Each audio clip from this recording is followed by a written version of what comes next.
Very good morning to all RANsquawk listeners. I trust you all had a fantastic weekend. Just coming up to 10 o'clock now here on Monday, 21st of June in the RANsquawk headquarters.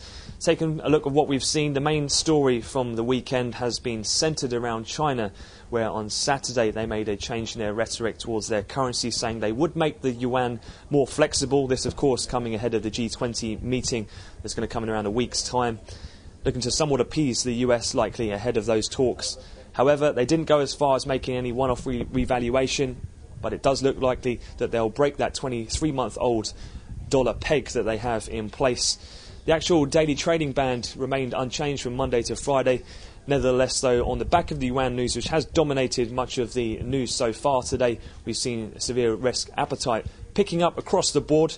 That's meant that the Asian bourses finished up around 2% higher, pretty much for the Nikkei, Shanghai Comp and the Hang Seng in Hong Kong.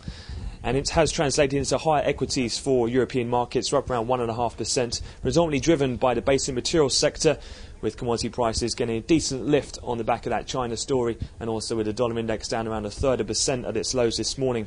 As such, spot gold as well, that's hit a fresh record high today. WTI crude futures are up over $1.50, and elsewhere as well. With the weaker dollar, as mentioned, both Eurodollar and cable seen sharply higher as well, heading into the North American session.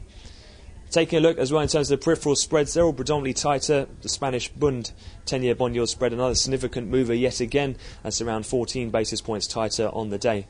In terms of other news flow, gilt futures on life are seeing a little bit of outperformance against European government bonds. That's ahead of tomorrow's emergency budget that's to be outlined by Chancellor Osborne, where as well the DMO are expected to issue a smaller debt calendar for the forthcoming year, and that's helping provide or underpin some of the lift there and outperformance in gilt futures. Take a look in terms of the actual schedule of things to come today. It's going to be very quiet.